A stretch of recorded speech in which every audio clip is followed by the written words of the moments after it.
आज 29 मार्च 2023 को देवानाम प्रिय सम्राट अशोक की जयंती का कार्यक्रम अशोक सर्किल अलवर राजस्थान पर आयोजित किया गया। सम्राट अशोक की जयंती पर देखते हैं आज 29 किया गया। मार्च 2023 को अशोक सर्किल अलवर पर चक्रवर्ती सम्राट अशोक महान की जयंती मनाने के लिए सभी लोग यहाँ पर पहुँचे हैं। यहाँ देख रहे हैं आप त्रिशरण पंचशील के माध्यम से कार्यक्रम का शुरुआत हुई है। त्रिशरण पंचशील के द्वारा यहाँ कार्यक्रम का प्रारंभ, अभी काफ़ी संख्या में लोग यहाँ पहुँचने वाले हैं। समर संघ के तत्वाधान में आज ये कार्यक्रम अशोक सर्किल अलवर पर आयोजित हो रहा है और काफ़ी संख्या में लोग यहाँ पर मौजूद हैं।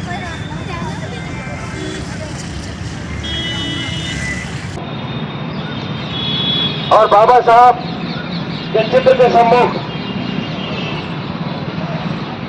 मोमबत्ती अगरबत्ती जलाकर और पुष्प भेंट करके इस कार्यक्रम की विधिवत शुरुआत करें। हमारे बीच में परम सम्माननीय केएल सोनी जी काफी जुझारू हमारे समाज के अग्रणी समाज से भी आज यहाँ इस कार्यक्रम में पहुंचे हैं। उनका हृदय से हार्दिक अभिनंदन स्वागत। मैं उनसे भी प्रार्थना करूंगा कि आप मोमबत्ती अगरबत्ती जलाने में और पुष्प अर्पित करने में सहयोग करें और आज के चक्रवर्ती सम्राट अशोक जयंती के इस पावन पर्व पर इस कार्यक्रम की विधिवत शुरुआत कराएं।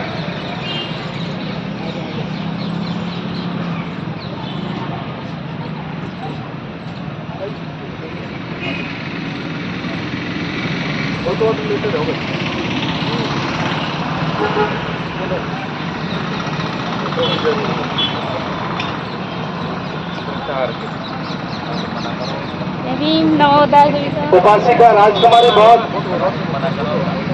पहुंच चुकी है कार्यक्रम में। आपका स्वागत।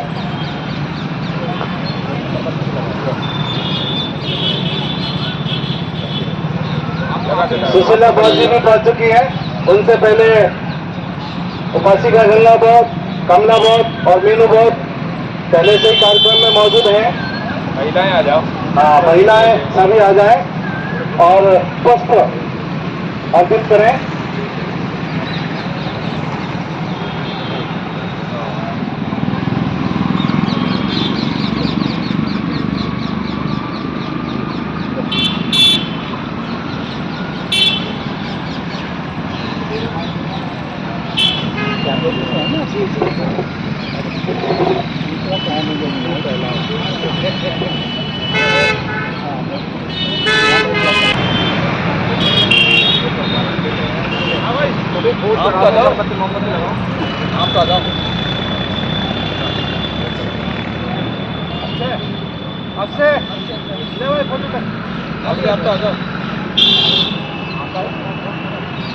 ऐसा ले लो। सभी संघों का संघ समर संघ, जिसमें सभी संघ समाहित हैं। यहाँ कोई संगठन की बात नहीं है, हम सभी समन हैं और संगठन बाद में है, उससे पहले हम समन हैं। तो इसी विचारधारा को लेकर इस संघ के तत्वाधान में हम सभी समर संघी यहाँ अलवर में अशोक चौराहा, जिसको कि नंगली सर्किल के नाम से लोग जानते हैं, जो कि वास्तव में अशोक सर्किल है, अशोक चौराहा है। यहाँ पर इस तरह के प्रतीक हैं जिससे ये साबित होता है कि अशोक चौराहा है। कई वर्षों से लगातार हम यहाँ पर सम्राट अशोक की जयंती मनाते आ रहे हैं। उसी तत्वाधान में आज एक बार फिर हम यहाँ पर चक्रवर्ती सम्राट अशोक की जयंती मनाने के लिए एकत्रित हुए हैं। अभी काफी संख्या में लोग यहाँ पहुंचने वाले हैं। कार्यक्रम हम यहाँ प्रारंभ कर रहे हैं। सबसे पहले हम त्रिशरण पंचशील करेंगे, बुद्ध वंदना करेंगे और उसके पश्चात सम्राट अशोक की जयंती का कार्यक्रम प्रारंभ होगा। मैं एक बार नारे लगाऊंगा, आप सभी कृपया उसमें सहयोग दें। हमारा संघ, हमारा संघ, हमारा संघ। आप सभी यहाँ पर पहुंचे हैं, आपका हृदय से हार्दिक अभिनंदन, स्वागत। परम सम्माननीय जगदीश प्रसाद जी बहुत आप आए और अपने विचार प्रकट करें।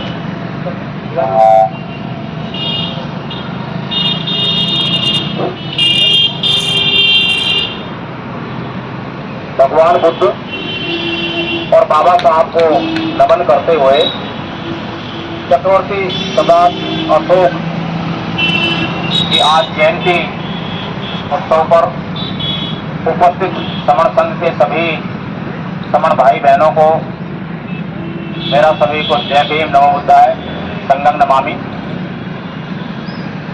सबसे पहले चक्रवर्ती सम्राट अशोक के बारे में थोड़ी सी जानकारी आप लोगों को दूंगा। विगत वर्ष भी हमने यहाँ पर इनकी जयंती मनाई थी और हमारा उद्देश्य है कि भाई ये जो अशोक सर्किल है, ये चक्रवर्ती सम्राट अशोक जो कि एक महान सम्राट हुए हैं, उनके लिए उनके प्रतीक चिन्हों के आधार पर उनके नाम पर ये सर्किल है। लेकिन जो यहाँ पे छोटी सी नंगली गांव रहता था, उस नंगली चौराहे के हिसाब से ये लोग ज्यादा इस्तेमाल करते हैं, जबकि हमें अशोक महान को ज्यादा से ज्यादा चर्चा का विषय बनाना चाहिए। तो अशोक का ये जो सर्किल है बहुत बड़ा सर्किल है। इसके ऊपर अशोक चिन्ह जो लगा हुआ है वो काफी बड़ा होना चाहिए, लेकिन वो चाहे कितना भी छोटा हो, उसकी जो महानता है वो किसी भी तरीके से छोटे होने के कारण कम नहीं हो सकती। तो मौर्य साम्राज्य के ये तीसरे शासक के रूप में रहे हैं। ईसा पूर्व 304 इनका जन्म बताया गया है और इनकी मृत्यु ईसा पूर्व 232 के अंदर हुई। इनके पिताजी का नाम बिंदुसार और दादा चंद्रगुप्त मौर्य ये रहे हैं। मौर्य काल के ये शासक तीसरे सम्राट थे और ये उस समय थे जब भारत जम्मूद्वीप कहलाता था।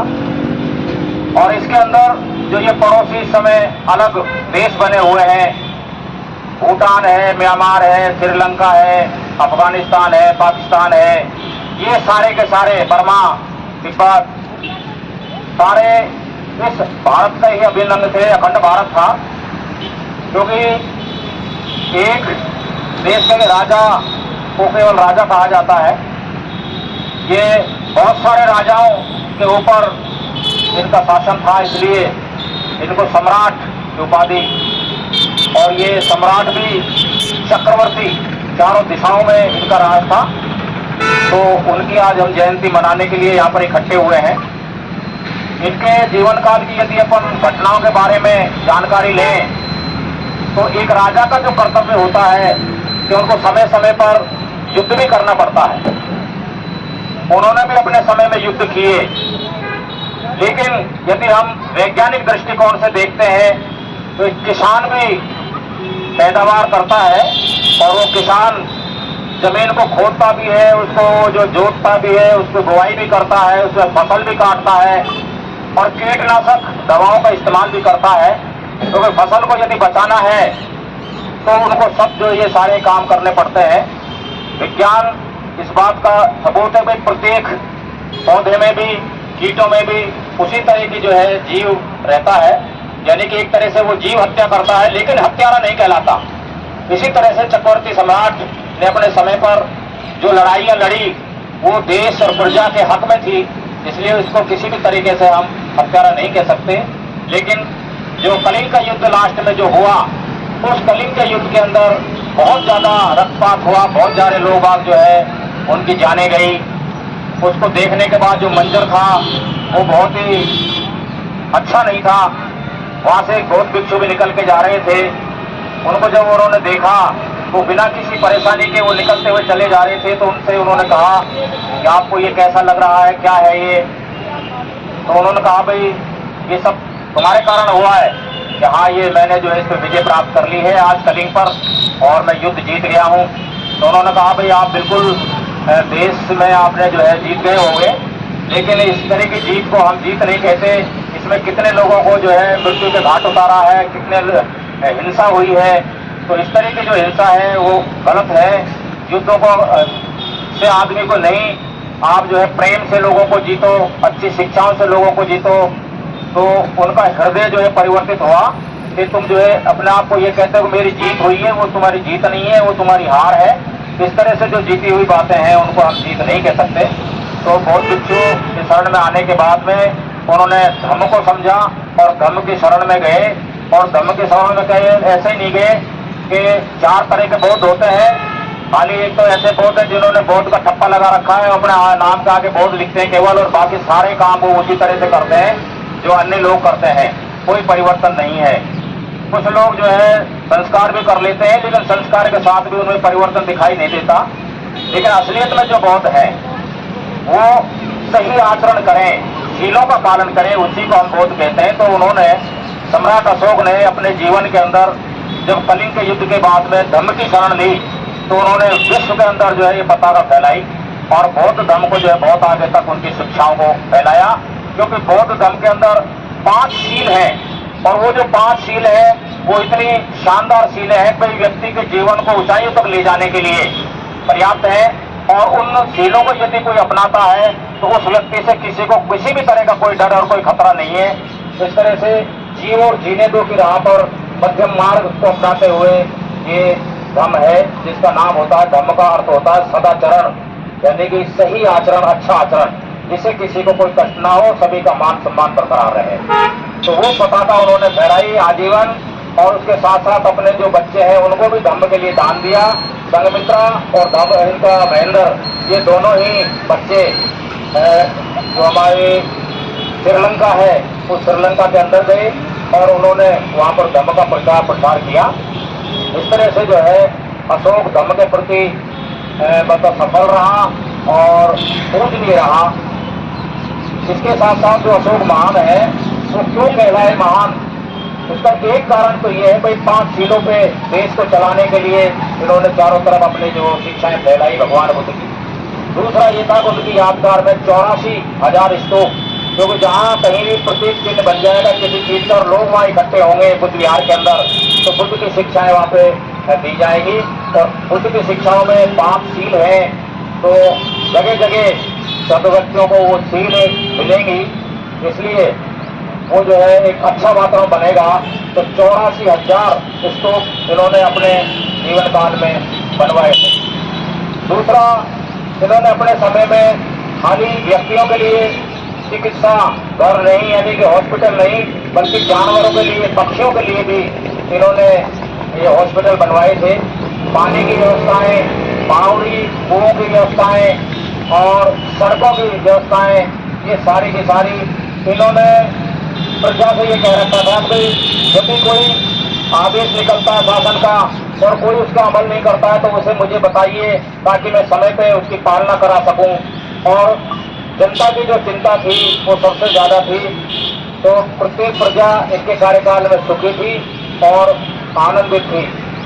इस तरह का जीवन था हमारे सम्राट अशोक का, जो भारत से संबंधित है, जो भारत के मूल निवासी हैं, आज उन्हीं की यादगार में हम लोग सभी यहाँ पर बैठे हुए हैं और ये सारा कार्यक्रम चल रहा है समण संघ के बैनर तले। तो समण संघ क्या है उसके बारे में भी मैं जरा सी आपको जानकारी दूंगा। जो समण संघ है वो क्या है, इसके 10 गोल्डन रूल हैं, वो क्या है। जो बाबा साहब ने हमें संविधान के माध्यम से जो अधिकार दिए, वो सारे के सारे अधिकार धीरे धीरे हमारे खत्म होते चले जा रहे हैं। तो एक सर्वे किया तो 38 लाख संगठन रजिस्टर्ड पाए, जिनमें से 4 लाख संगठन अभी भी एक्टिव हैं, जो रात दिन कहीं न कहीं काम करते रहते हैं।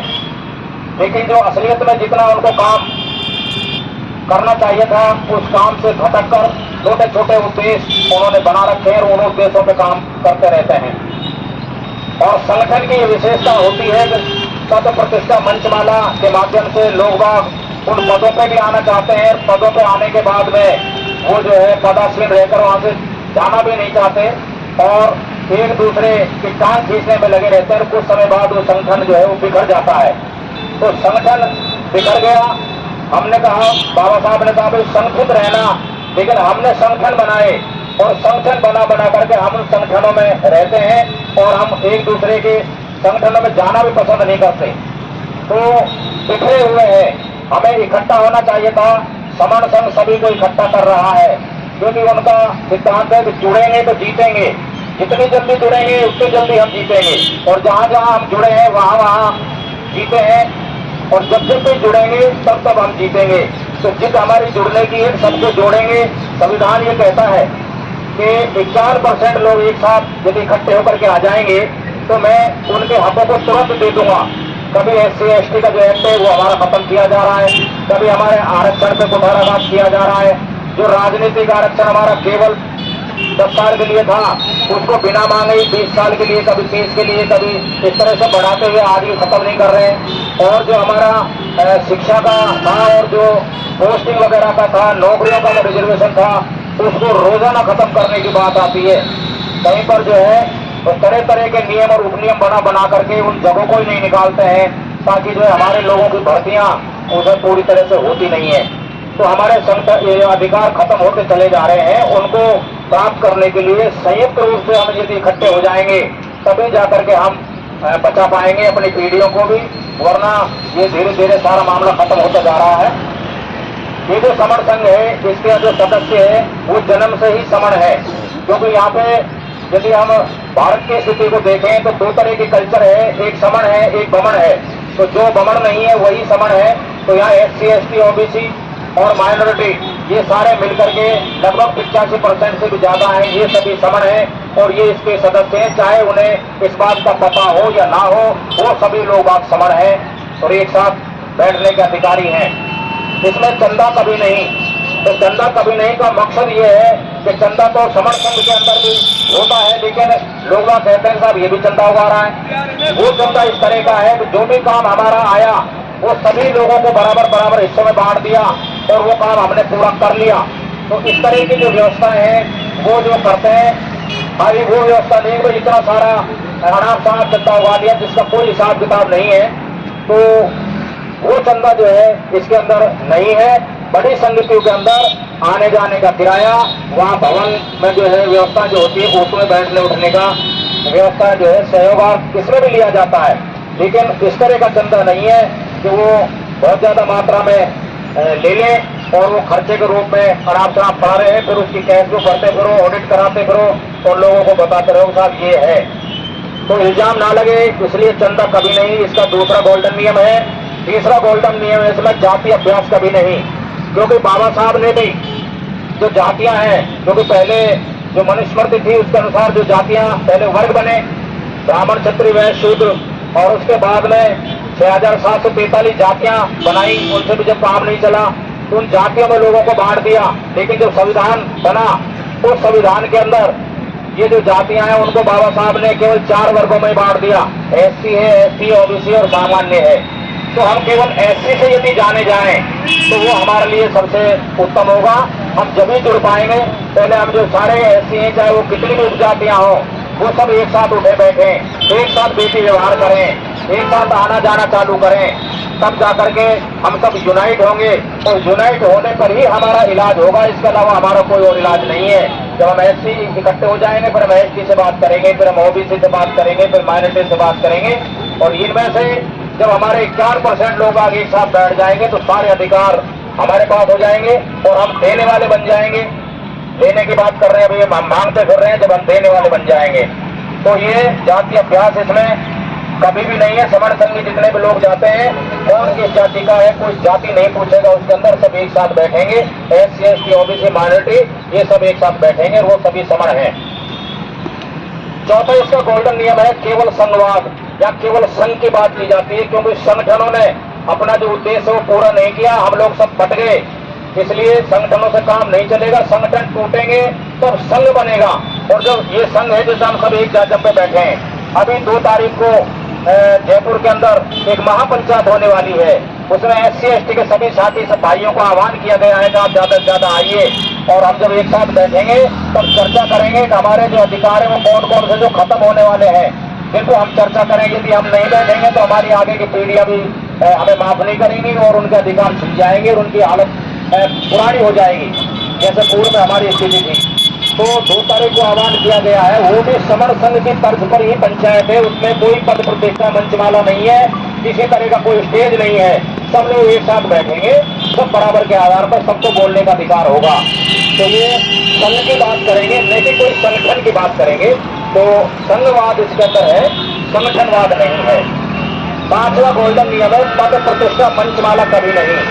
इस संघ में पद तथा ये फलाना पदाधिकारी है, प्रतिष्ठा उससे जुड़ जाती है पदों से, सब ये अध्यक्ष हैं, ये महामंत्री हैं, ये कोष अध्यक्ष हैं, ये संरक्षक हैं, इस तरह के इसमें किसी तरह का कोई पद नहीं है। जो विशेष काम करने वाले लोग आगे उनको केवल स्कोप कहा जाता है। तो इसमें पद प्रतिष्ठा न कोई मंच है, न किसी तरह की माला है। तो ये संगठन को अलग बनाते हैं, इसीलिए संगठनों में लोग आकर के दूसरे संगठनों में जाना पसंद नहीं करते। जैसा वहां तो मुझे कोई सम्मान नहीं मिलेगा, यहाँ तो मैं जो है ये हूँ तो मुझे मिलेगा, इसलिए उसमें जाते हैं वो। तो पद प्रतिष्ठा मंचमाला इसमें नहीं है। घटा है इसमें पंजीकरण कभी नहीं। यदि पंजीकरण होगा तो वो एक बैंक है, उस बैंक के तहत उसमें अध्यक्ष कोषाध्यक्ष मंत्री वगैरह तक बनाने पड़ेंगे और उस प्रारूप में वो बनेगा। और जब वो बनेगा तो फिर आगे सारी व्यवस्थाएं भी होगी, फोरम भी होगा, कैश बुकें भी होगी, सीए की ऑडिट भी होगी। तो उन सब चीजों से बचने के लिए पंजीकरण इसका कभी नहीं होगा। इस संघ का ये बिना पंजीकरण के ही रहेगा। संघादि से सबसे ऊपर संघ ने यदि कोई आदेश निकाल दिया, वो आदेश प्रत्येक व्यक्ति पर लागू होगा जो भी समर संघी है, इसलिए संघ का आदेश ही इसके अंदर सर्वोपरि माना गया है। 8वां, संघ राजनीति में कभी नहीं जाएगा। यदि किसी व्यक्ति विशेष को राजनीति करनी है, राजनीतिक पद में जाना है, कहीं खड़ा होना है, तो वो जा सकता है, उसको किसी तरह की कोई बंदिश नहीं है यदि उसको अच्छा लगता है तो। लेकिन संघ जो है अपने आप में कभी राजनीति में नहीं जाएगा।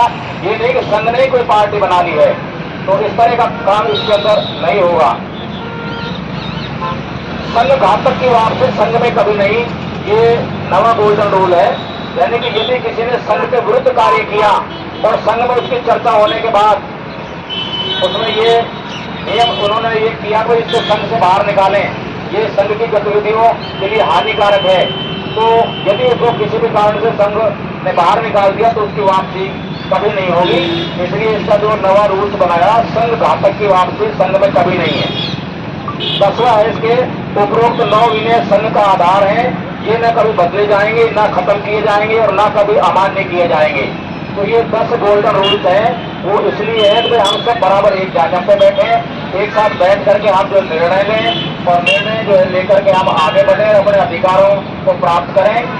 तो मैंने अपने शब्दों में यदि किसी को ठेस पहुंचाने वाली बात कर दी हो तो मैं संघ से भी आप सभी से क्षमा चाहता हूँ। यहाँ पर भी हमारा संघ ही बैठा है और एक जगह पर हम सब बैठे हैं।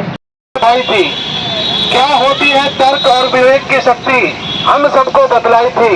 लेकर बुद्ध की शिक्षा सम्राट अशोक अरब देशों के पार हो गए, इस तरह से हम चक्रवर्ती से अछूत हो गए। कहे गए सतगुरु रविदास, मन चंगा तो कटौती में गंगा, पढ़े लिखे हमारे समाज का हर बंदा मधुमक्खियों की तरह रहे मिलकर, ताकि ले ना सके कोई तुमसे पंगा।